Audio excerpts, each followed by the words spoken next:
Yeah, yeah.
I think we're still waiting on Casey Brown. I don't see him on here yet.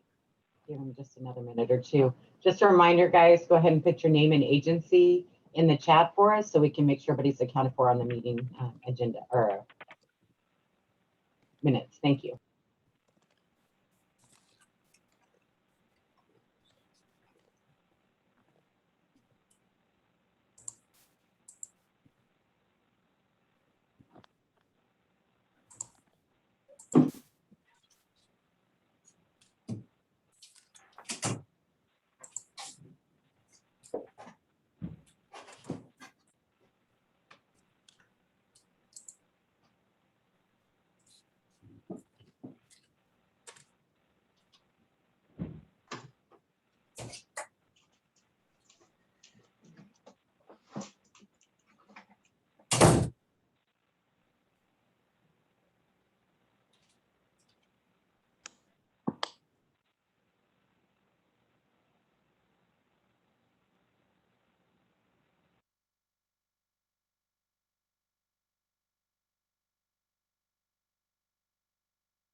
Casey, I have the agenda up and the minutes ready whenever you start.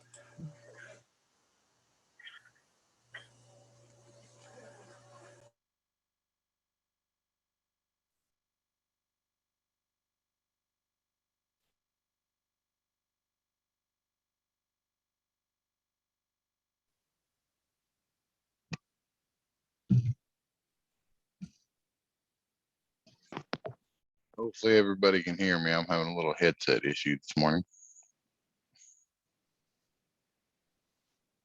I can hear you, Casey. I think everybody else was nodding their heads too. Okay. Well, we'll go ahead and get started. Thank you everybody for coming in today.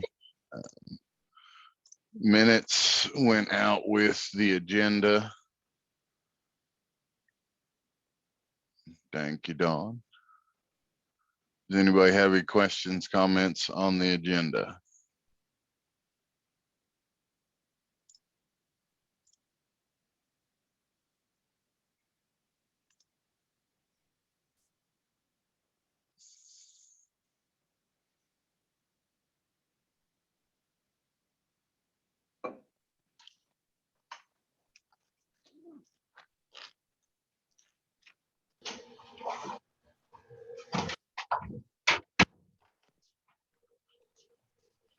Not hearing any. Is there a motion to approve the minutes?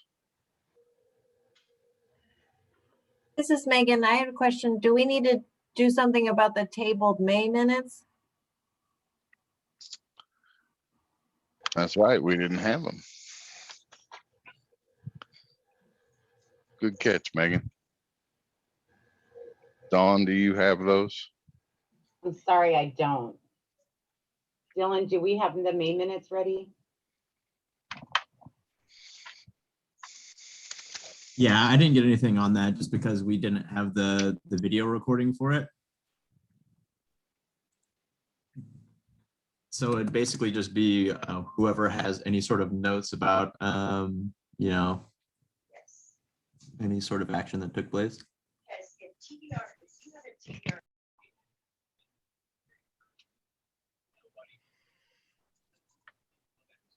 So I think, Casey, that answer is we don't have May minutes because there was a recording error. Literally nothing was captured from that meeting.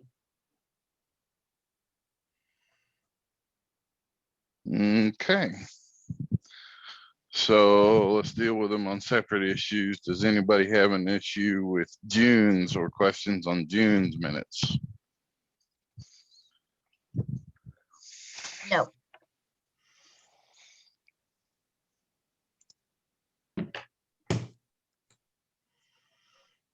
Is there a motion to approve June? This is Beth. I move that we approve June's minutes. This is Tucker. I'll second. All right, motion and second on the floor. Any questions? Hearing none, all in favor? Aye. Aye. Aye. Aye. Aye. Any opposed, same sign.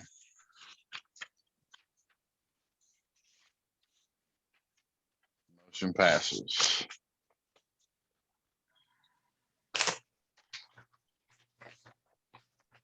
As to the question of Mays without a recording to fall back on, I'm not certain how we would then recreate them.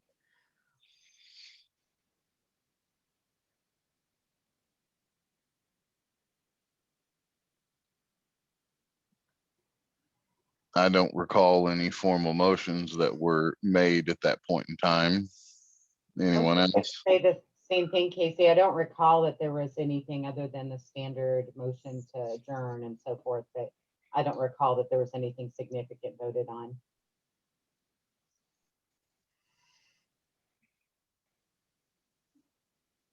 So is everyone all right with moving beyond that without? Yes. Anybody feeling otherwise?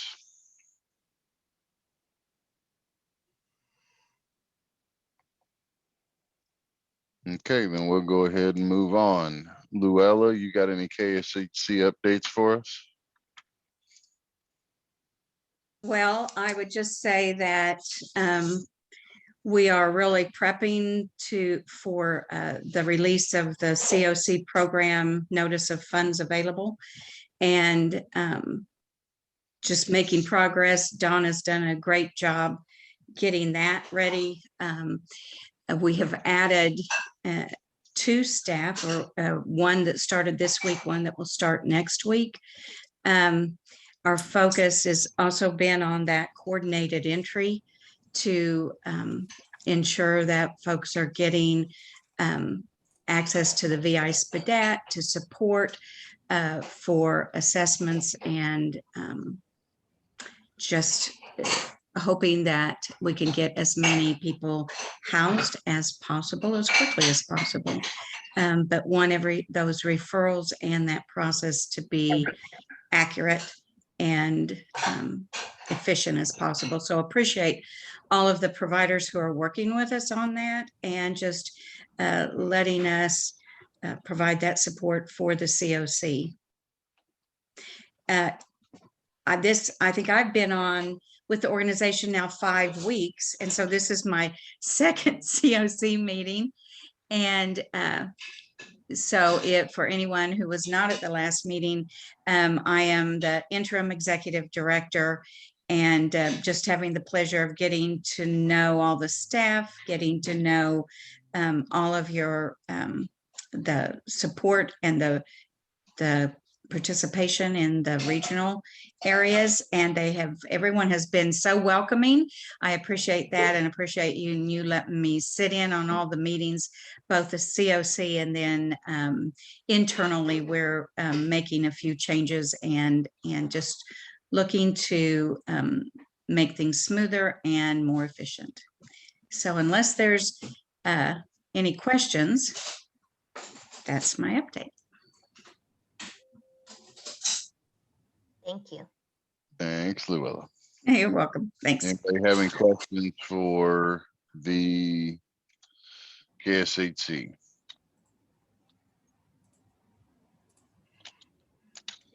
Not hearing any, we'll move on. Membership and nominations. We should have met on Monday, but I believe that most of us were off on vacation. And because I had the day off, I actually didn't realize that that's when it was going to fall. So that was my bad. So we'll pull that group back together and get, there's a question in the chat regarding the GIW, if somebody can answer Belinda.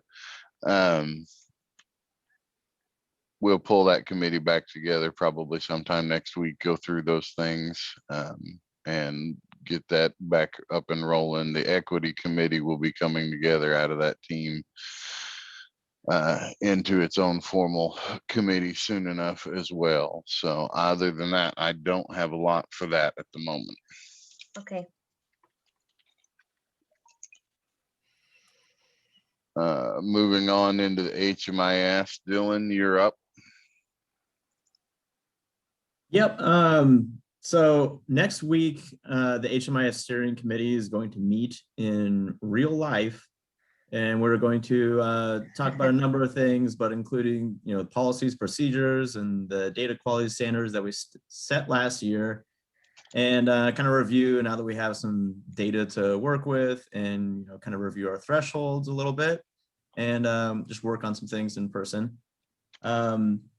Also been working on some dashboards, which I'm hoping will be ready to share at this meeting next month.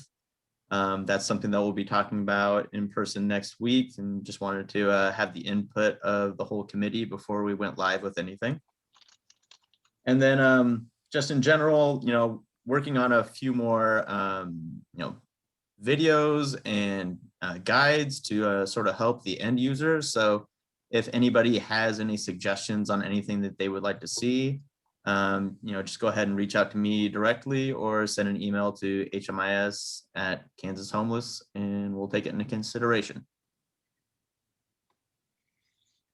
User committee will be meeting this afternoon at 1:30. Dylan's going to join us. We're going to talk about and look at some of those wonderful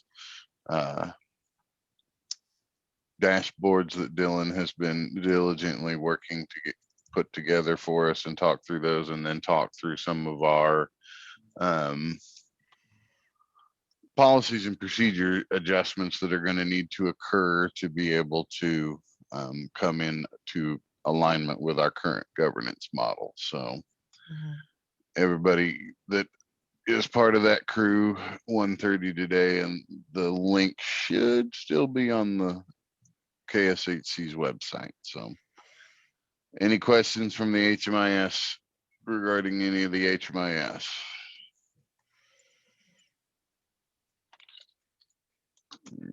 Not hearing any, we'll go to coordinated entry with Shanae. Thank you, Casey. Give me 1 second. So I do have a few announcements. So we have talked to BitFocus, Human Clarity, who does our HMIS system. They are anticipating that the prevention VI-SPDAT and the transition age youth VI-SPDAT will launch this week. And then that will give the coordinated entry team at the coalition about 2 weeks to test it, run it through our systems, send it to community queues, make sure they can be sent to programs. And also with prevention VI-SPDAT, we're also going to introduce the direct referral option so that they could immediately be sent to HP programs. Which is allowable, and it is integrated in our coordinated entry policies and procedures. So we are going to be testing that new function. So my goal for the coordinated entry team is to have the prevention and transition aid youth VI-SPDAT launch to the EOC on August 1st. August 2nd is technically that first Monday. And so that is my goal, to trying to get those to you guys. It is my recommendation that we do not require previous prevention VI-SPDATs to be uploaded to the system, but that starting on August 2nd, we upload all prevention VI-SPDATs that are done August 2nd and moving forward. So as soon as this date is solid, after we finish testing, I will send out a CoC-wide email that does describe this process specifically.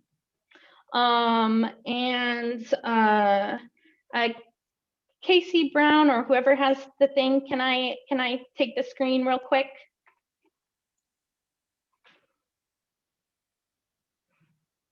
All right. Just waiting on access.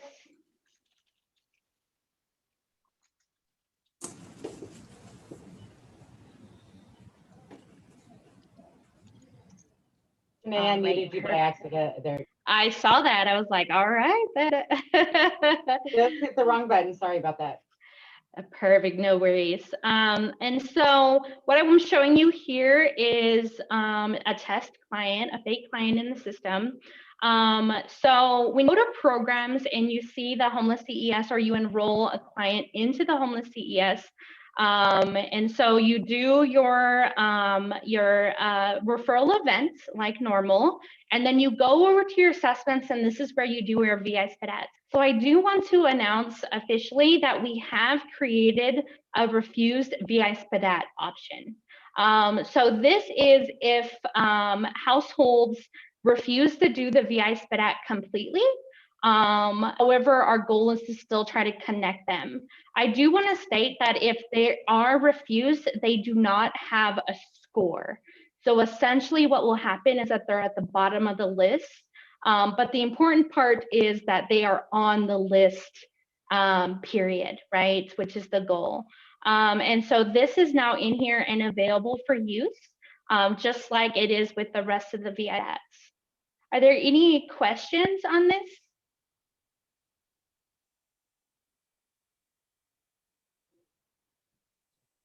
No? All right. I'm sorry, who? I don't have a question, but a quick comment. You guys hear me? Yes. Okay.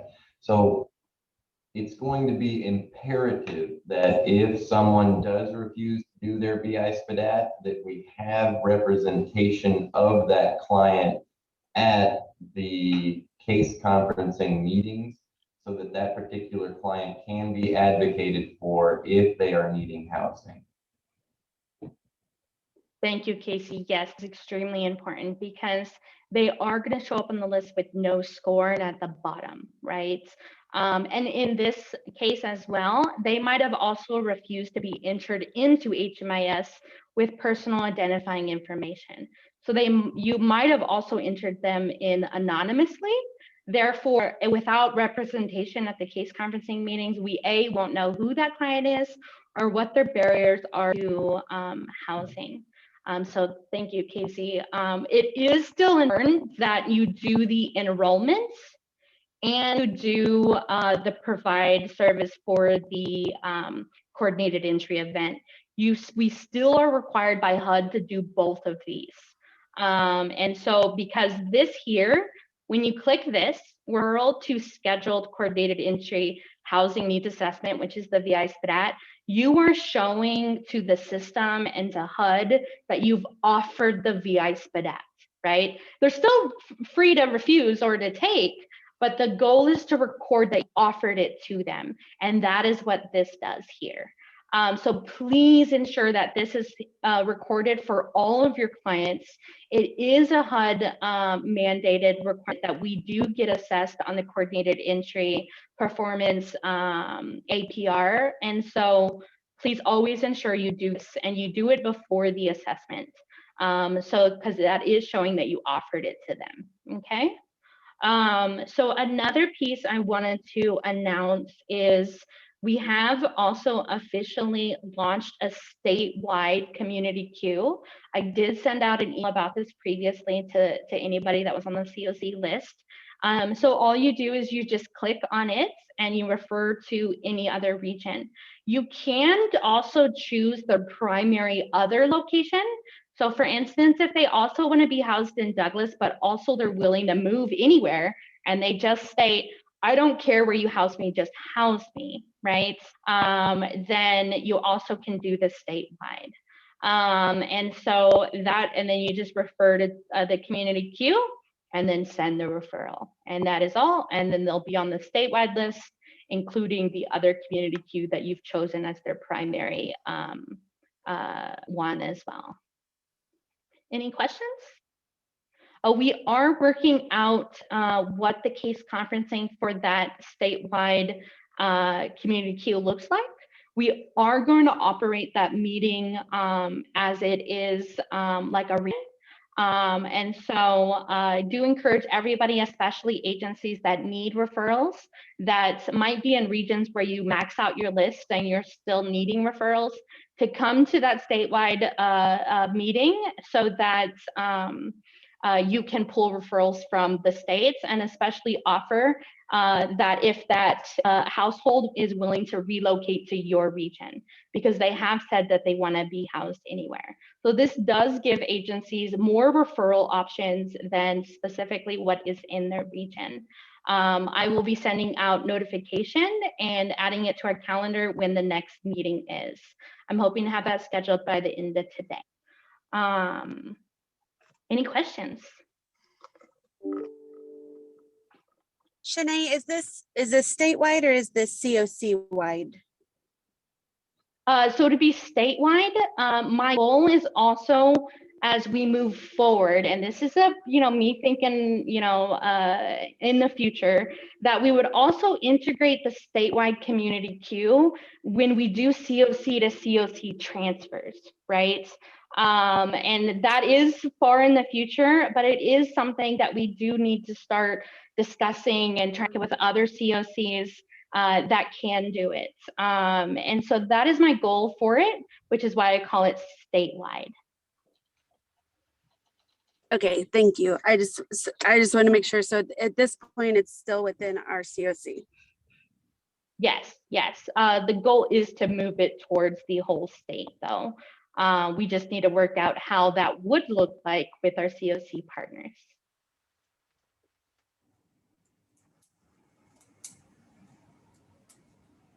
All right, and then so last announcement for coordinated entry is we did have a DV policy and procedure approved by the CoC Steering Committee.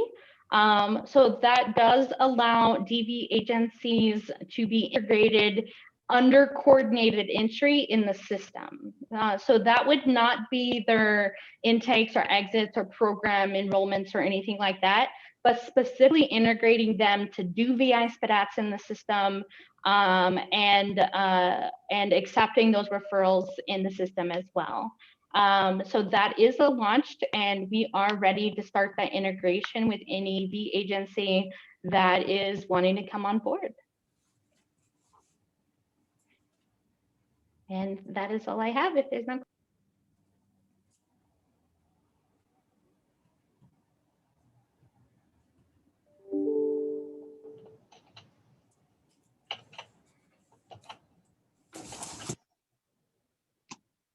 Thank you, Shanae. Dawn, if you'll pull the agenda back up, because I honestly don't remember where we're at now.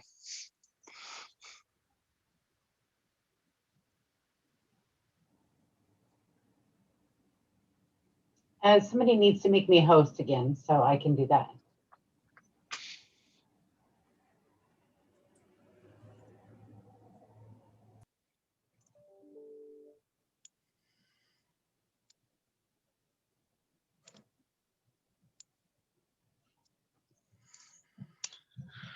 Okay, looks like we're diving into the regional coordinator and regional meeting updates. So we'll start with South Central, Megan Thompson.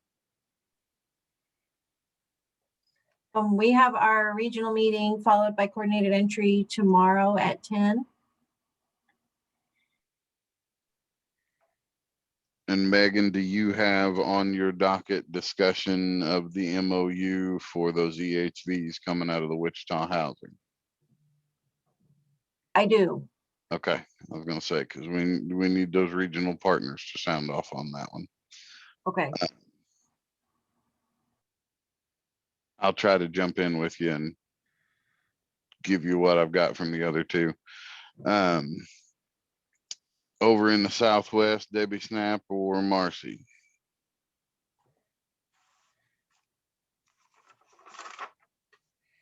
Marty, you want to go ahead? I don't think we have a whole lot new going on. We're still having our monthly meetings. We do have some new staff, so we've been housing a lot of people, feel a little overwhelmed with all that, but that's good, I guess. We're getting people off our list. So I think other than that, our next meeting is next Tuesday, so. All right. And we'll switch over to Lawrence Douglas. I think Tucker's on here.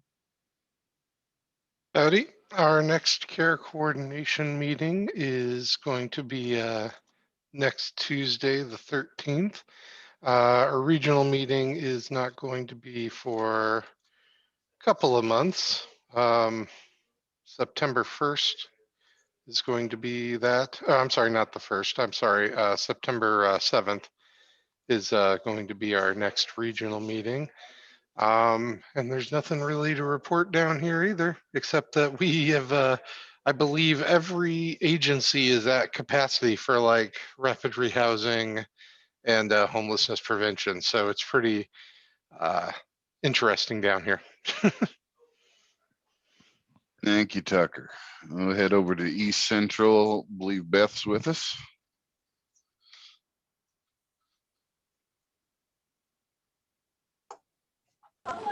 Sorry, this is Beth. The East Central region will meet a week from Friday on the 16th for our regular meeting. That'll be a regional meeting and a master list review. And I actually was not there for the last one, so I don't know if there's anything specific coming up. I need to check the notes from the last one, but the 16th at 10 a.m. Thank you, Beth. Let's see. North Central, is Claudette with us? Yes, I'm here. We will have our next regional meeting on the 22nd of this month, which is a Thursday. And then we've been doing case conferencing every other Friday. I did have to cancel last Friday's because I had to have an MRI. So our next one will be not this Friday, but next Friday. And we're seeing a lot of the same thing with regard to people being kind of maxed out. I know with us, right now we have dollars for all 31 counties. And so that's keeping even some of my staff who actually have other jobs doing a lot of assessments and things like that. So we're trying to move through people as quickly as we can. But we are, I think right now Amanda has about 80 people on her caseload alone. All right, thank you. Southeast, our regional meeting will be a week from today at 10 o'clock. We're still doing case conferencing, coordinated entry every Tuesday at 9.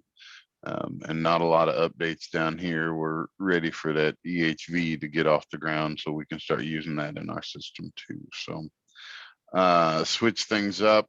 I don't believe we still have anybody in the Northwest. I believe our coalition staff is still filling in that role as the regional coordinator. So first off, shameless plug, if there's anyone from the Northwest region who wants to step into that role, we do need some help there. Shanae and Casey.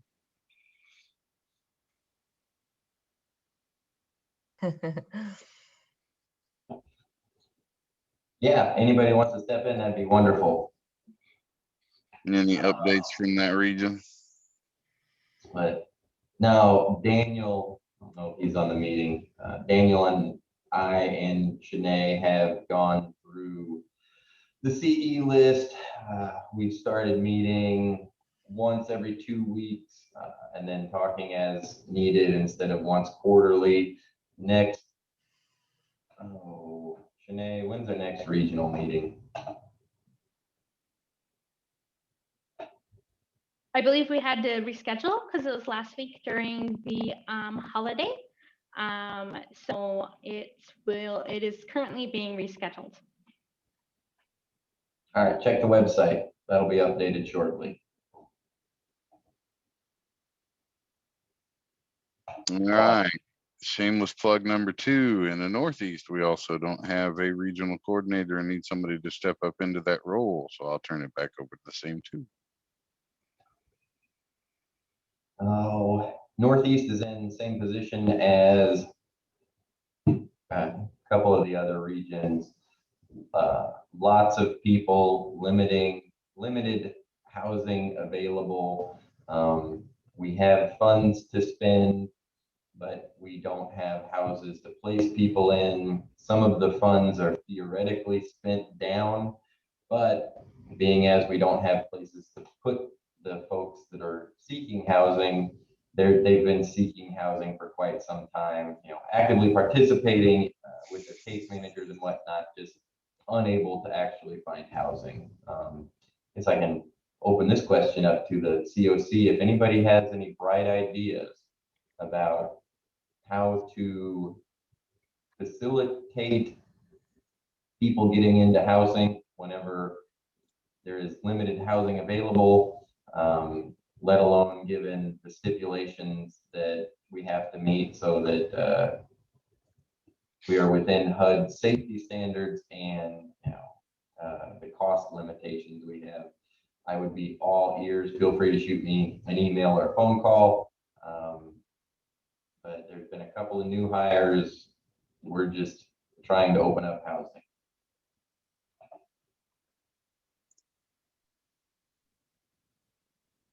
Hey, Casey Palmer here. Is it Miranda from Leavenworth Interfaith? Is she still interested in the Northeast coordinator position? No.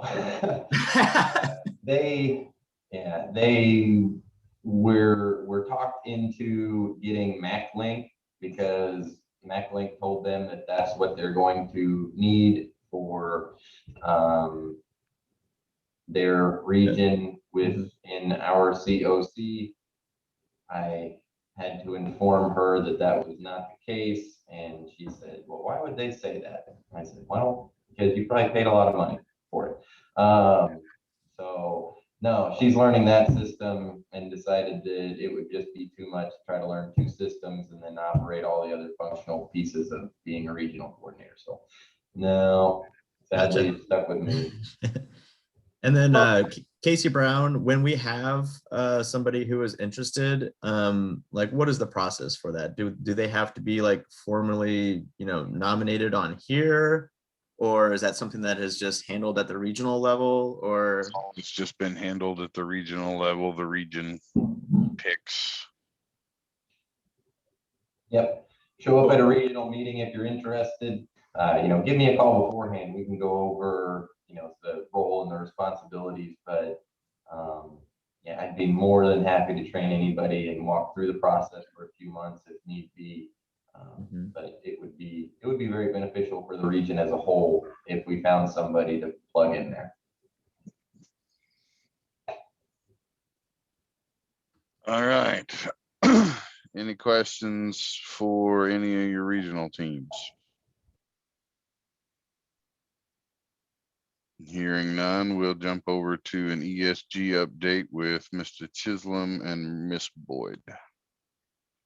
Well, good morning, everybody. Thank you, Casey. For the ESG program, we are continuing to review our applications for the 2021 ESG.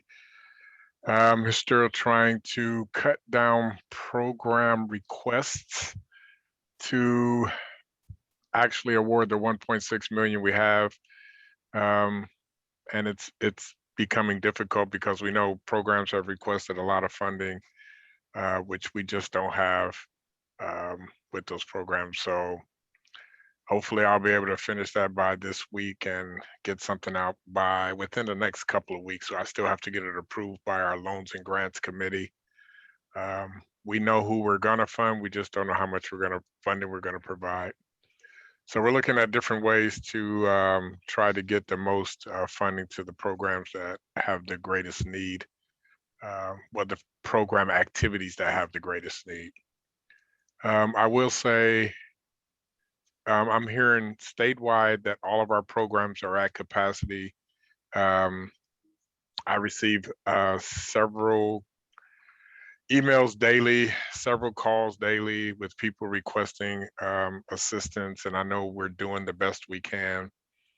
I think we might have to look at how to provide short-term limited programs and end our case management. I know we want to do comprehensive case management with ESG. We don't have the capacity to do that for the amount of need that's out there. Either we provide fewer people with comprehensive services, or we provide everybody with a hotel motel bed or a month or two of rental assistance. One of the things we knew when the eviction moratorium was going to be lifted, that we would start to see this. One of the things I'm actually seeing are landlords not renewing leases, even though tenants might be able to receive assistance with rental programs. They're not renewing leases. They're not evicting. They're just not renewing leases. And that's something new that I haven't seen to this capacity. We just released the quarterly reporting through Sage.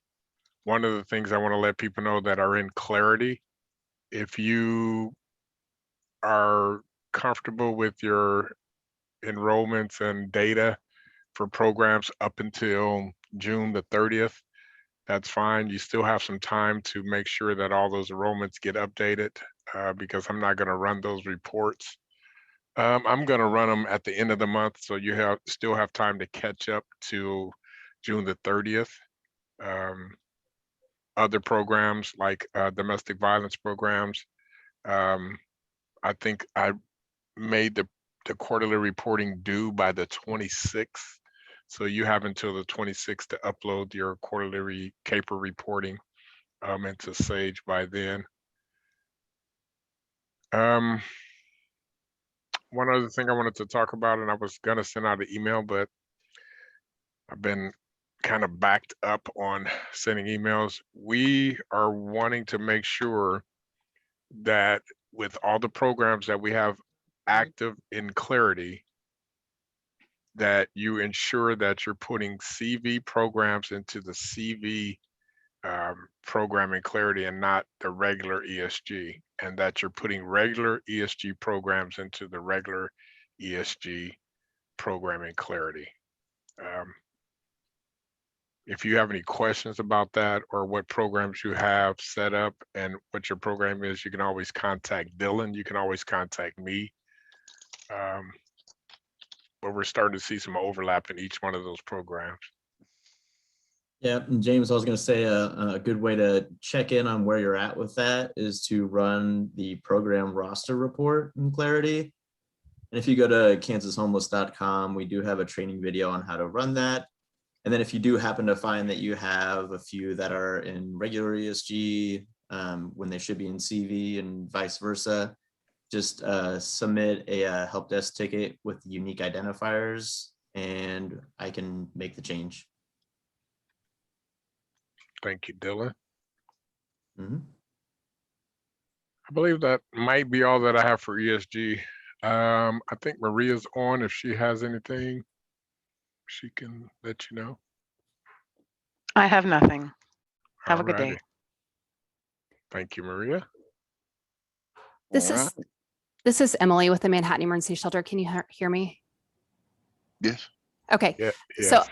I just have a quick question then. I think we talked briefly about this, James, but Dylan, if we are done with our CV program and have spent those funds out, but we still have current clients enrolled in the CV program, do we transfer them over to the regular ESG? No. Or do we leave them in?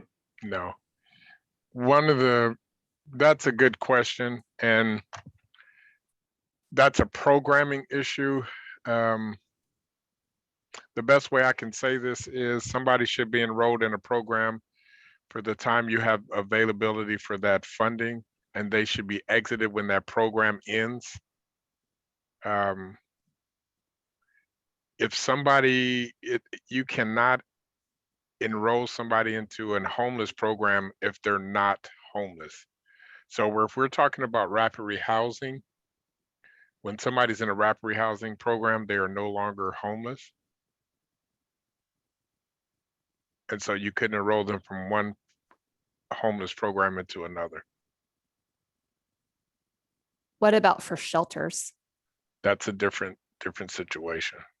Okay, You can extend stays. They're still homeless when they're in the shelter.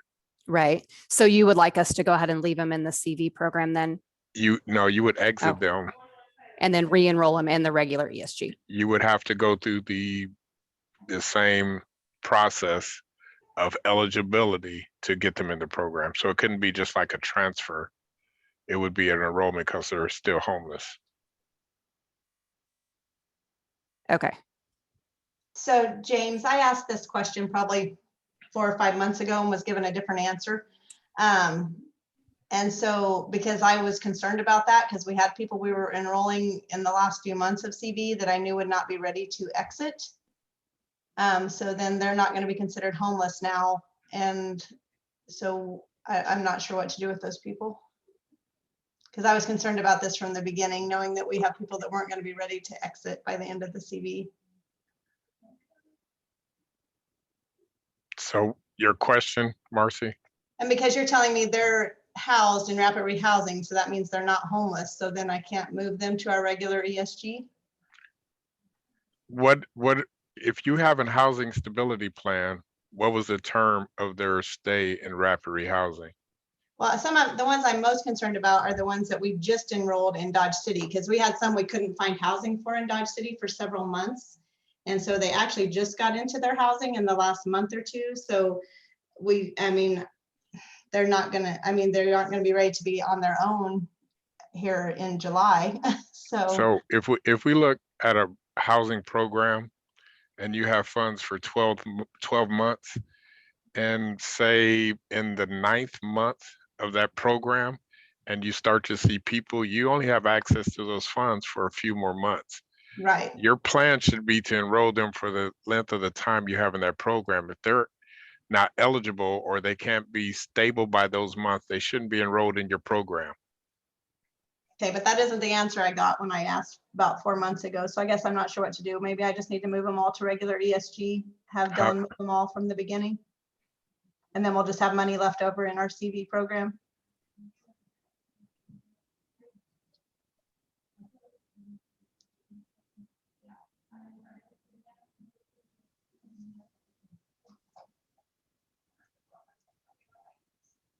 I didn't hear a question with that, so I don't know what to say.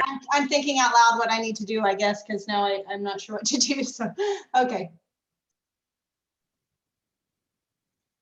Any other questions for James or Maria?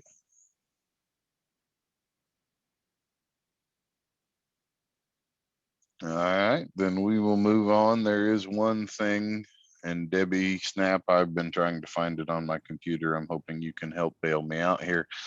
That the steering committee did at its last meeting that has been requested to be reviewed by this group as a whole. Debbie, do you have that language that you typed up? Well, I suppose I could probably find it on my computer, but I don't know that it's very fair to put it up without people having the opportunity to look at it prior to the meeting. I would be interested in to see what the group wants to do, if they want to look at a change in governance. This was an alteration, to let you all know. This is a requested alteration to the actual charter itself.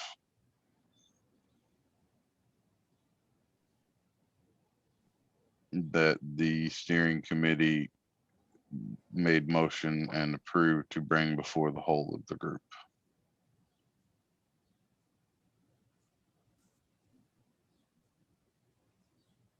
Would you guys want to see it ahead of time, or are you okay with looking at it at the moment?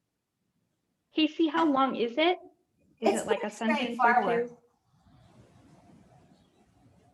Yes. Casey, wasn't there feedback from the head TAs about that motion? There was, but we still have a formal motion and a second, and it was approved. Yeah, and I think that, I mean, it's pretty straightforward. I don't think there's any reason anybody would need to necessarily have a long time to review it. We do need to act on it, even if people do not approve it. And I would like to suggest that Luella and I would take it on behalf of the steering committee, approach HUD about the concerns that our TA has expressed. Can you clarify what you mean, Joyce? Take on, I don't know that the concerns that the TA shared have been shared with the continuum on a matter they're about to vote on. But Well, I was waiting for Debbie to find the information and then I can add that when she clarifies. I'm trying to find it, but I was not prepared for this, so I've got to look up through my folders on my computer.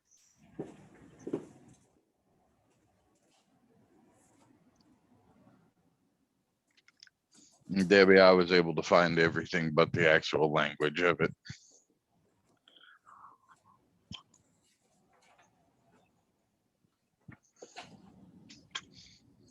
And I don't know that I Joyce, can, I don't know that I can find it in 5 minutes, Casey. I have to think about where I would have filed that. Joyce, this is Luella. Casey, what Joyce's idea of having that a discussion with HUD about the question and the motion that's on the table would, since we're not, it doesn't sound like we're going to be able to have that discussion during this meeting and in preparation for the next meeting, would you be okay if Joyce and I did have that conversation with HUD before the vote? I have my notes, and basically the motion was, currently there is a restriction in the governance charter. And I can find that regarding participation of funded agencies in the Performance and Compliance Committee. Currently it says that funded agencies are prohibited. Applicants, the sentence actually that wants to be changed is the collaborative applicant supports the work of this committee. Individuals affiliated with organizations funded through the competitive CoC program NOVA process or requesting CoC funding are prohibited from participating in the committee. The motion was simply to remove that from that paragraph or change our remove the prohibited, essentially. Following the normal conflict of interest, which means that whenever they would be voting on an issue that would impact them or cause to come into play the conflict of interest, they would abstain. So that was the change to the governance charter that the steering committee approved, and that we need to have endorsement, approval, or not today, if possible. I do think that we should, in fact, follow up with HUD just to clarify, but yeah. Hey, Casey. Yes, Megan. I'm sending you the change right now. I found it in one of our meeting Thank you. requests. Yep. I found it. It's just really slow to open.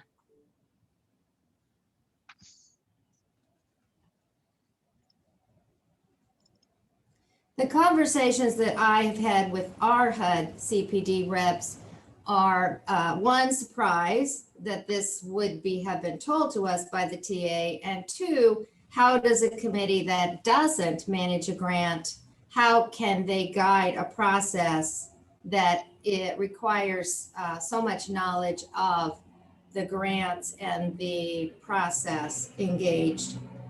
Also not aware that this is prohibited in any other continuum that they're aware of. Well, a few concerns And Joyce, just for clarity, you and some other members on this call are on that committee, and we actually have seated some that actually are experts and do understand. So I disagree that they don't have any guidance or understanding. Second, another concern is we're proceeding without a conflict of interest to complement that process. For saying funded agencies can now guide the NOPA process that determines their funding. We don't even have an approved conflict of interest on the table to support that change. And I do believe that the head TAs, and Casey Brown and Lowell, correct me if I'm wrong, indicated that the CFR around conflict of interest does contradict having funded agencies even included in the discussion. And I think, Casey, if you want to share that CFR that was discussed to give both sides of there was 2 different meetings, 2 different discussions around that.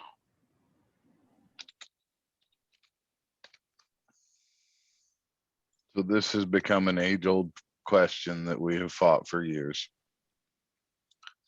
Yeah, and I think it's time we stop fighting it. And that's why I'm suggesting that we go to the people who fund us, which is HUD, and we get the clarification from them on whether or not what we would be proposing, as well as many other COCs we are aware of are doing, is actually in opposition to the conflict of interest. I think the TA, myself, have taken a very, very extreme position on what the conflict of interest means. And that's what's always in legal anything open for interpretation. So it's HUD's interpretation that's important, I think, to us, since they're the one that guides us. And it's not been the first time where HUD TA and HUD have a difference of opinion. John, if you will hand me the ball for a moment, I can pull up the proposed change.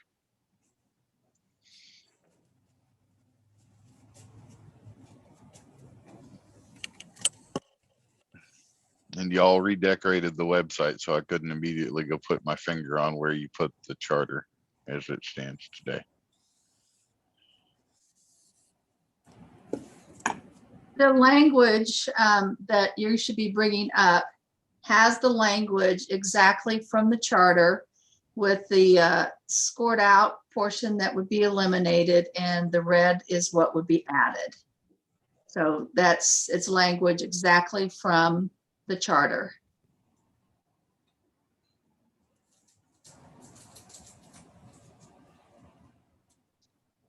I've got to make sure I'm sharing the right screen here. You are. Okay. So this was the proposed change from what came out of the steering committee. As Dawn did point out, we do not have a current standing approved conflict of interest on file either. This was all part of the same discussion for the steering committee. And there is a comment in the chat that the committee can still get the information and receive comment and input from those involved without funded agencies needing to serve as members of the committee. Conflict of interest and persuasion and whatnot takes place during the work of that committee, not just the voting phase of the process.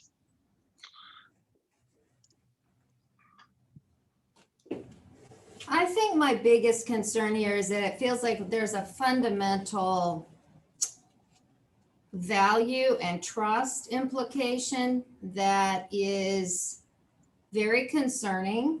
I would say, not being a funded agency currently, but having been, that basically the perception is that a funded agency would act in their own interest, when we all know that it's a continuum competition.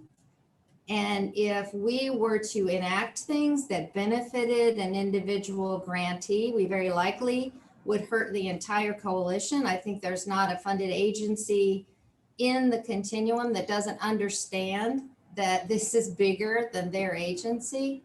And I think it's a crucial point for the continuum going forward. So it needs to be figured out and addressed, and we need to move forward. And I would just like to do that with the most information we have from the people we need to, all the people we need to get it from.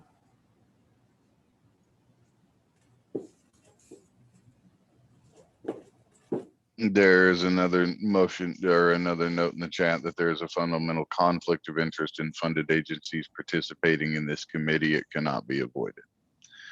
On the left of the screen is the language from the CFR defining an organizational conflict.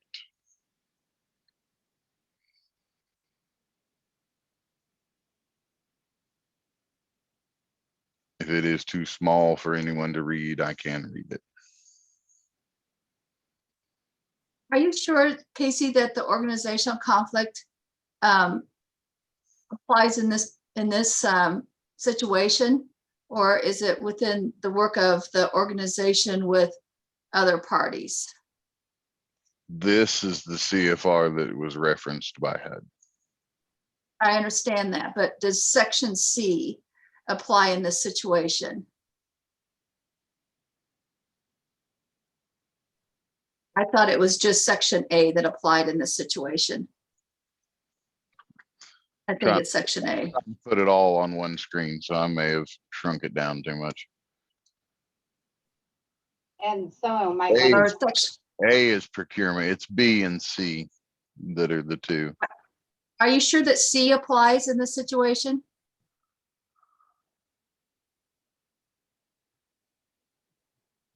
Because such an organizational conflict would arise when a board member of an applicant participates in the decision of an applicant concerning the award of a grant or provision of other financial benefit to the organization that such a member represents. So yes.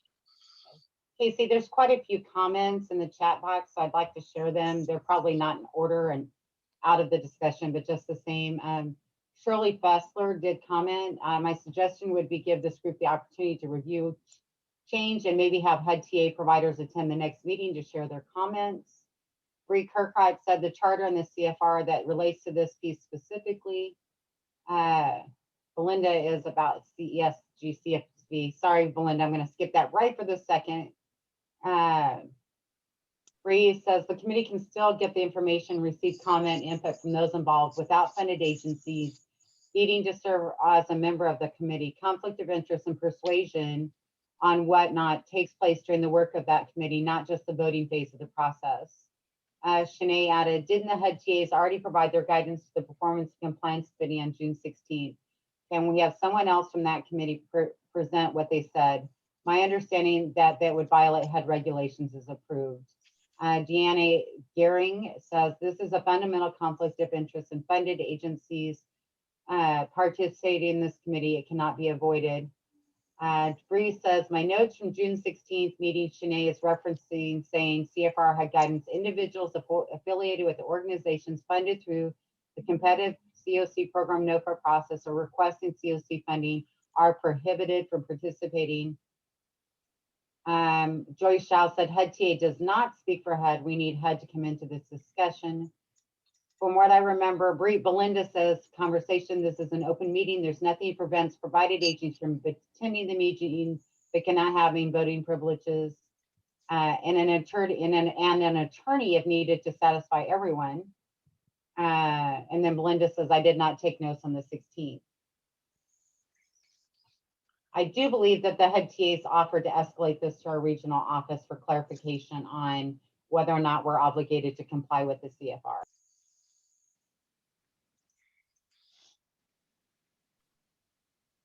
This is Debbie, and I'm going to offer maybe another way to resolve the issue. And it's maybe not, maybe keeping the restriction from participating in the Performance and Compliance Committee, but possibly being clearer in the charter about what the role of the Compliance and Committee is. I do not question in the least that a funded agency can't vote on, how the CoC allocated funds are distributed between the competing organizations. I have no doubt, a question about that at all. My question is more about every member should have the right to participate in discussion about how the COC uses resources to address homelessness throughout the Balance of State COC. And I think that the way that this is worded restricts equal membership participation in broad policy discussions. And so I think that, we should look at, that's just another way to address the issue. There's a comment in the chat that a town hall where all agencies and stakeholders have the ability to discuss the process, but that the conversation should be separate from any voting.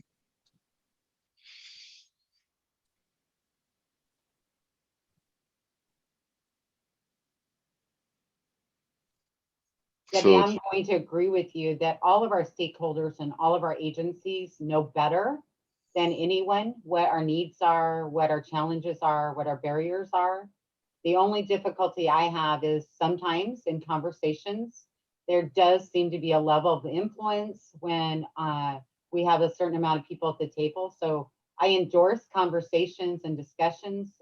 My personal choice would be simply to move the voting to a different venue than those discussions. That's the only thing I would offer that would, I think, satisfy the charter, satisfy the CFR, and satisfies concerns about conflict of interest. Is I think everything that the Performance and Compliance Committee decides should be open for discussion, should be open for feedback, but any voting on changes should be taken separate from having to do it in front of all of those agencies, if that makes sense.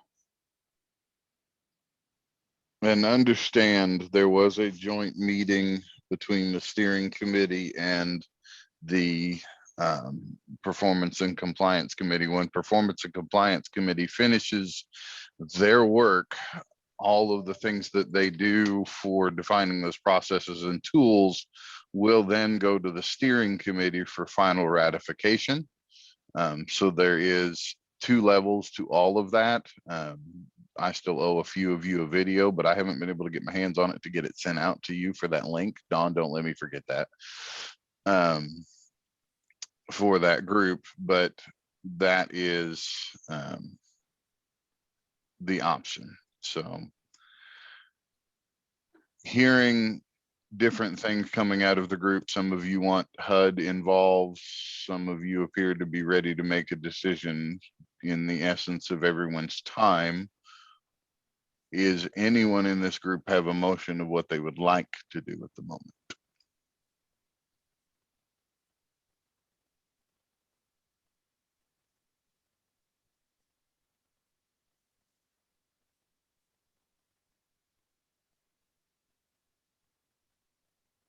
I'll make a motion because this seems to be an ongoing discussion that we have. And the TA did offer to elevate this. So I make a motion that we allow the TA to elevate this so that we can get more technical assistance on this subject. Okay, I have a motion on the floor. Belinda, I'm going to type that motion in chat just for our transcript. And make sure to check it for me if you don't mind.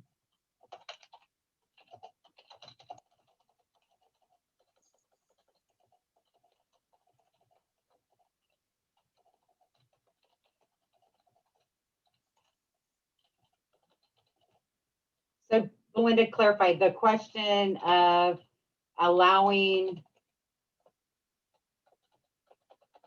the HUD TAs to escalate the question of involving funded agencies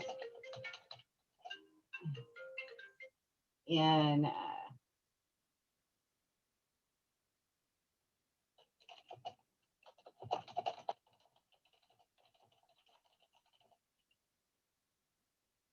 Attendance and roles, I guess something.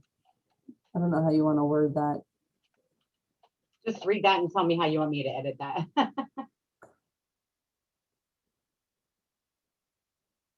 Oh, I guess I have to hit send. Sorry, Belinda. I didn't see it yet. I thought you could see me typing. Sorry, guys. Thank God you didn't see how many typos I put in there. See if that is somewhat accurate. If not, I'm glad to edit it. I think that's about what you were saying.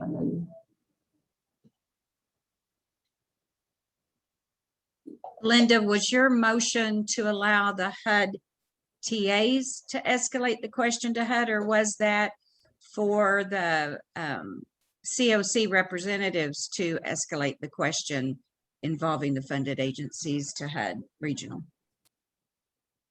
Well, the TAs had been the ones who had offered to escalate it because we've had that conversation several times in steering committee. Thank you. It's been an ongoing conversation in several meetings. Linda, unless I got that completely wrong, then you guys can go on with the second or solicit a second. Yeah, I think that works. There is a motion on the floor, but there has not been a second that I'm aware of. But now that I've blown up the chat, it looks like we had something else around the same time. I'll second the motion. I have a motion and a second. Any discussion? Yeah, I would like us to go directly to HUD. So I don't know if we can amend the motion. I don't think we need HUD TA. They have said they are done, that their work with us is all but finished. And we have to start taking this on our own. So I think we're capable of approaching our regional office and getting clarification. I'm fine with amending the words and just doing it ourselves. I'm confused by your statement that the HUD TA said they're done. I am as well. They're still offering assistance. We're still on their docket for a little while yet, but yes, they are trying to let us get our own feet underneath us.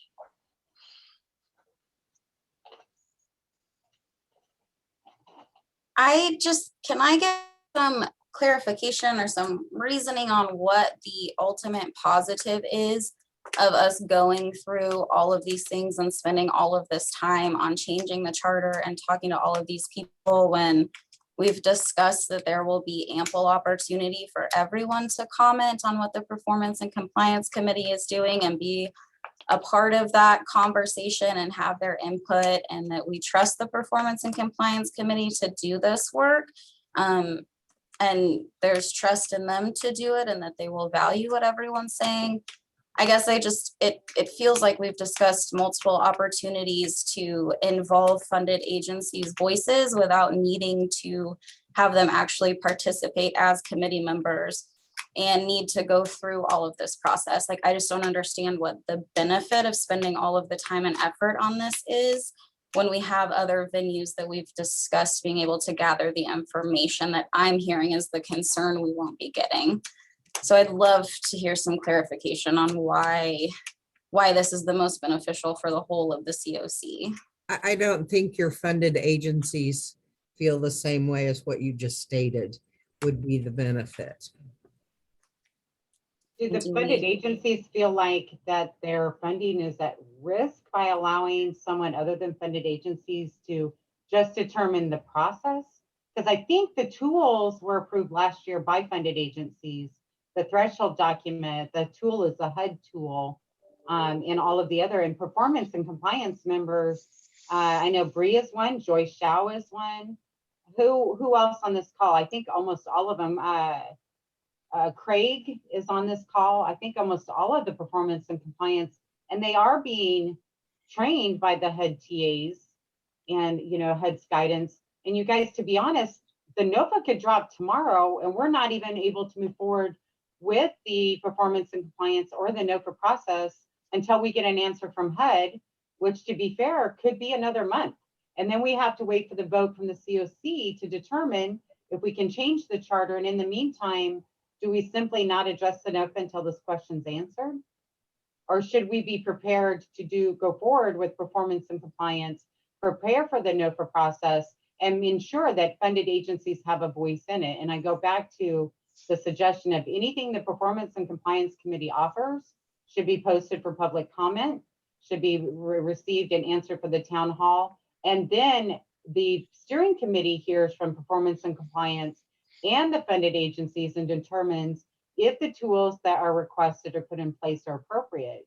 That's not putting it back in the Performance and Compliance to hear from the stakeholders and funded agencies. That's putting on the steering committee as a whole, which includes funded agencies. But if we table this and we escalate it to HUD and then we change the charter, we again, for the third time in a row, are going to be behind the 8 ball on preparing for the NOFA, and we're going to be scattering to get our process in place, to get our LOIs out.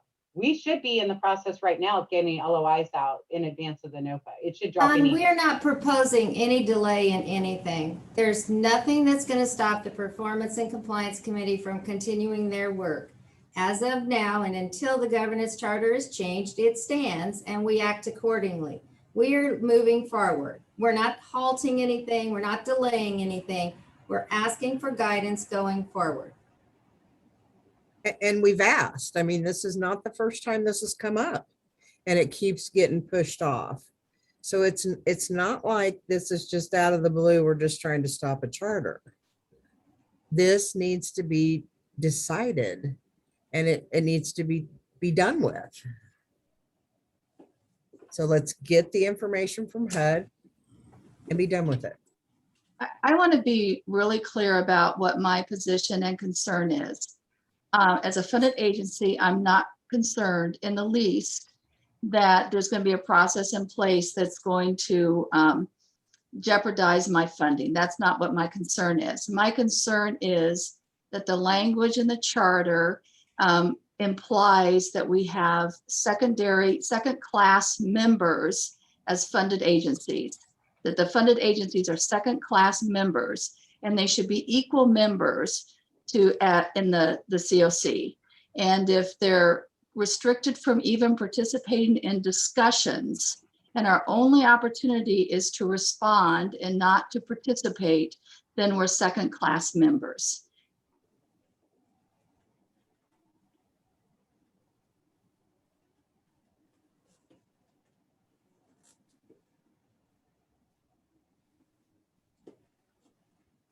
So there's a quiet in the conversation. We do have a motion and a second on the floor.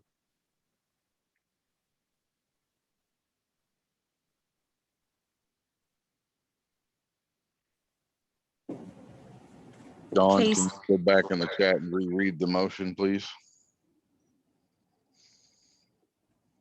Belinda makes the motion to allow the HUD TAs to escalate the question of involving funded agencies in the performance and compliance and the conflict with the CFR. Belinda agreed to the change to take out the HUD TA, and if no one seconded that, I will. We would need a clarification then on who specifically will take this task on. I think I had recommended that Luella and I would approach HUD. I'm going to put my foot down. I want the HUD TA involved. They've been involved from day one. I have to agree that as they were part of that conversation, they're involved with performance and compliance. And Joyce, I'm not sure if anybody should be taking it with the TAs. It should be Casey as the COC chair and Luella as the collaborative applicant. Those should be the entities that to approach, along with the TAs, the regional office. I think every stakeholder here would have representation that way. I was saying, since I'm a member of the Performance and Compliance Committee, it would be appropriate for me to do that since the charter change is about that. I think Ray Kirkhart would want to be involved in that too, as well. So do you take the whole performance and compliance? Can we just move on? Can we and move on? So Belinda, would you like to edit your motion? Sure, I can do that. Hold on, let me, just want me to type it. There's a motion and a second on the floor. We would have to have some form of formal recognition for defining the new motion.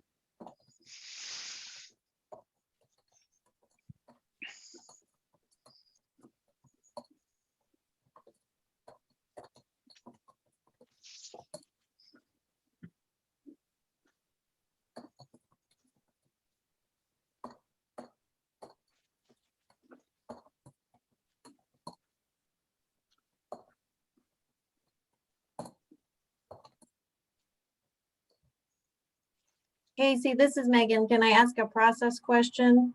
Are you saying that somebody needs to do something to allow Belinda to amend her motion? We have a motion and a second on the floor, so we would either need to rescind both or vote on it. And Belinda's the only one who can rescind her current motion. But the second would need to be rescinded because that was the second too. Okay. That specific motion. I'll rescind the second if that helps move this forward. Belinda, do you rescind the motion? Yes, I rescind. Sorry, I'm typing. Okay.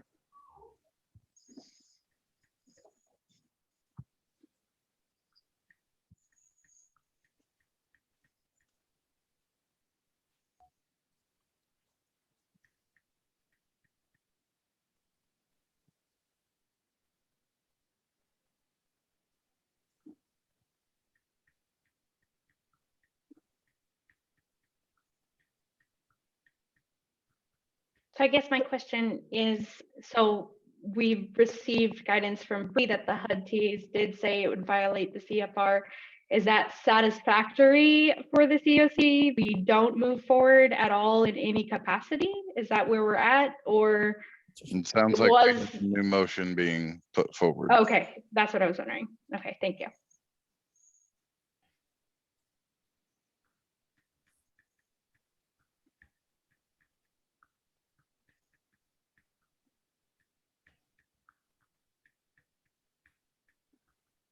Spelling error. Sorry, there's a spelling error, but there it is, I think. Is that a little better?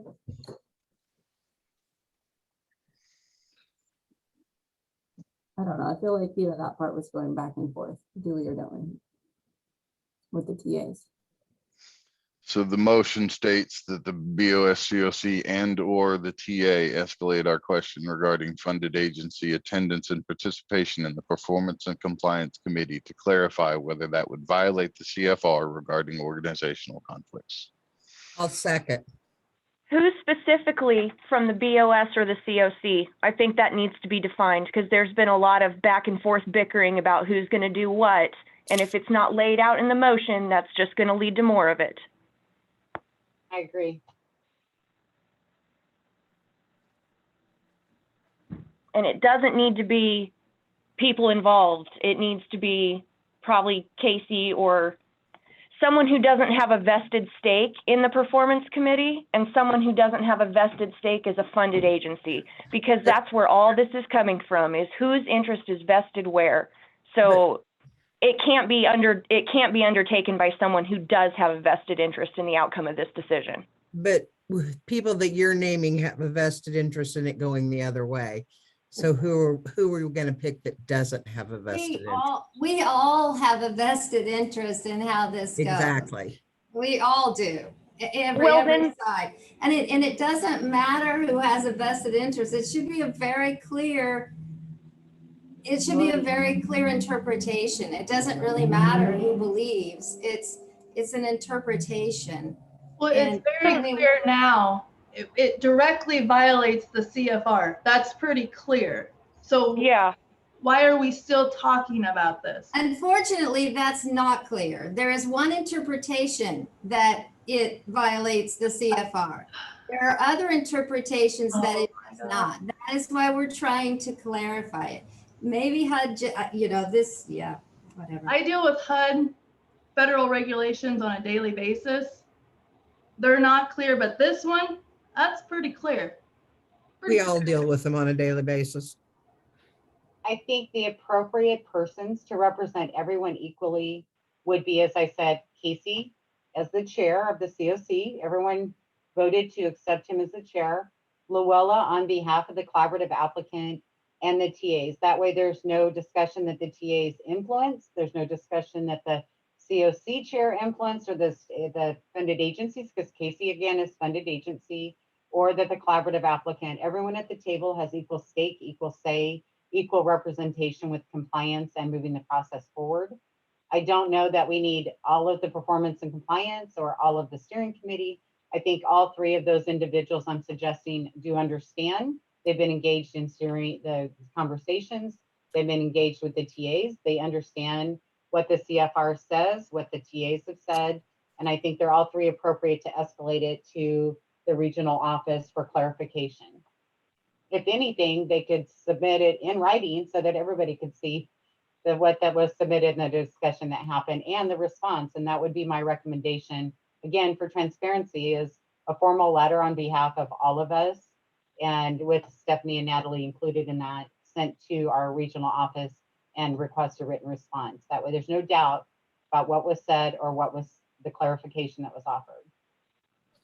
Dawn, this is Deanna. I think that's the best idea yet. Put it in writing so everyone knows.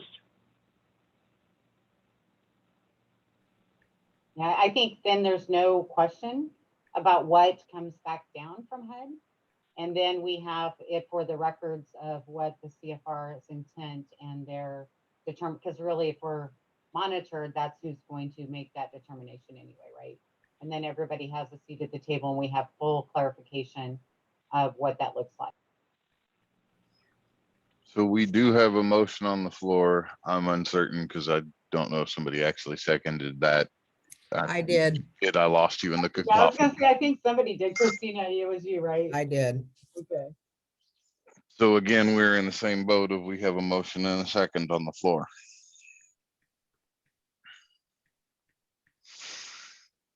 And I would like to state that I think this conversation is a perfect example of why we need more TA assistance on this topic, because we've been discussing a motion and changing the motion for over 10 minutes. And that's just a motion about the issue of interpretation and organizational conflict. If that helps to clarify why some of us are more interested in having technical assistance.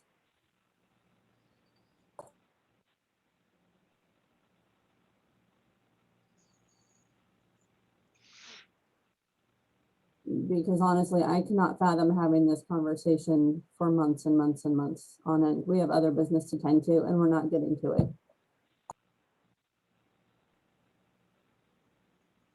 Because we've already received the technical assistance on this, am I right? No, we didn't actually get technical assistance. We had discussion and the TAs were involved in the discussion, but they did not give us technical assistance on this one specific topic. They basically gave us the CFR and had discussion on what that said and what their interpretation, and then recommended if we didn't agree to escalate it up. Yes. Can we call for the vote? I have a motion and a second on the floor, so yes, we could. What is the motion again? Can we make that clear for everyone? Yeah. It is in the chat. Move that the BoS CoC and or the TA escalate our question regarding funded agencies' attendance and participation in the Performance and Compliance Committee to clarify whether that would violate the CFR regarding organizational conflict. And Casey, So that doesn't include Dawn's suggestion about putting it in writing. It does not. Then I think we probably need to rescind that motion and have a new one.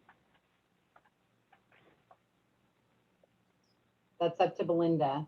And Or you Christina. could make a separate motion. Christina, right? Yeah, Christina has No, to go. we can't have two motions on the floor. Okay, I can rescind it, but I don't know that I want to write a third one. I don't I like, think, Belinda, you would just have to put in writing at the end of your motion. Amend it, just put, and that process be done in writing with the response in writing. I think that's all we need to add to that to make it appropriate for what they're asking. I also think, this is Luella, that we could move forward with the motion as it is without further restricting it, and know that we would be putting that in writing. But I think if you only limit it to putting it in writing, then it does away with an initial conversation with the regional office that could really help with the discussion and the follow-up with a letter. But doesn't that lead to more argumentation about what was said and what's the interpretation of that discussion? I think that's why we thought about putting it in writing in the first place, is because people are having conversations here and there and everywhere, and everyone seems to come away with a different answer. well, but that's because everybody thought we'd already had some TA on this, and we have not had TA on this. So when we get TA on this, our expectation should be that we have both verbal conversations and we get clarification in writing. So that it can go into the record for the balance estate. And I would be happy to work with Casey drafting that letter. But I do think it would benefit us not to rehash everything or to go over everything in a letter, but just to alert our regional office that it is coming, and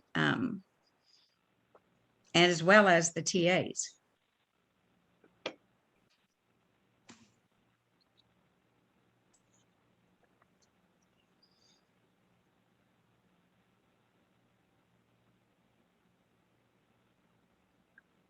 So there's a pause. If everybody is okay with the verbal clarifications to that motion in the discussion that occurred, I'm going to go ahead and call for a vote. All in favor of the motion, the balance of state and or TA escalate question regarding funded agency attendance and participation in performance compliance committee to clarify that whether they would violate the CFR regarding organizational conflict. All in favor, say aye. Aye. Aye. Aye. Any opposed, same sign. Hearing no opposition, the motion passes.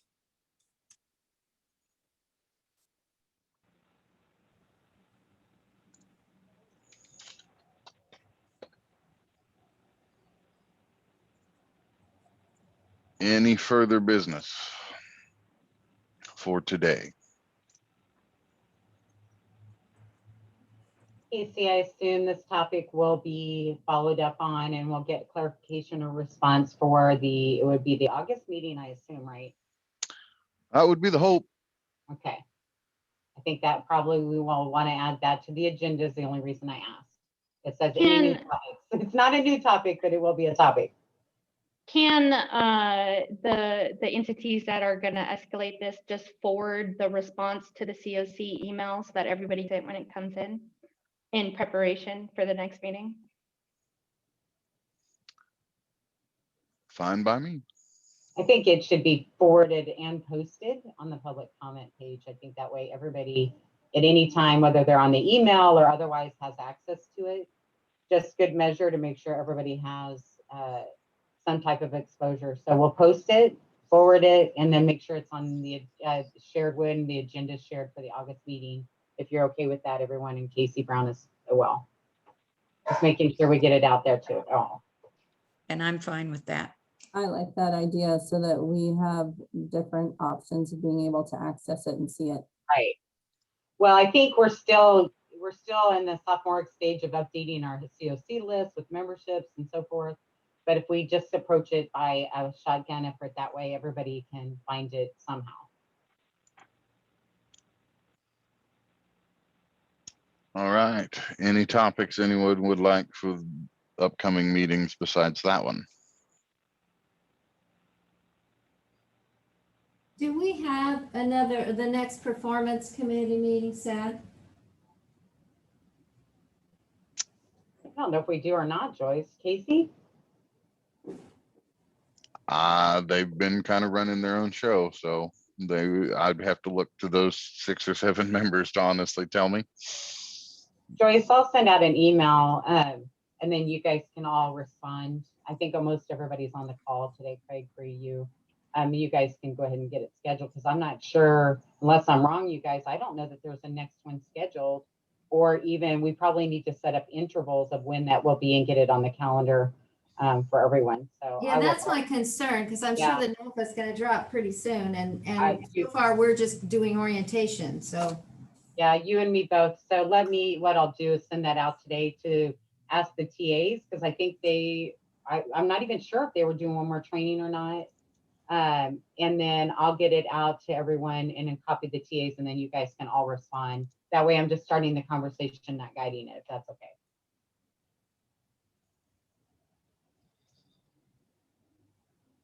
Anybody else? Hearing no further discussion, I think we're at the end of the agenda. Dawn, you're going to help me out there a little bit. Oh, I just closed it. Yes, we are. Sorry. The only Um, thing that they had invitation for new membership and lived experience, I think. Always looking for new members to the COC who have a vested interest in our mission of ending homelessness. So if anybody has any friends, partners, coworkers that have interest in this that are not part of our wonderful little group here, feel free to extend a hand and get them invited. The website still hosts the application. And we always can use a couple extra voices for those with lived experience in that group. So I don't have anything else. So unless someone else does, I'd entertain the motion to adjourn. So motion. Deanna, so moved. I got a motion and a second. Any discussion? No. All in favor, say aye. Aye. Aye. This is Christina. Guys, thank you and have a good day. Thank you. You, sir. All right. Bye-bye.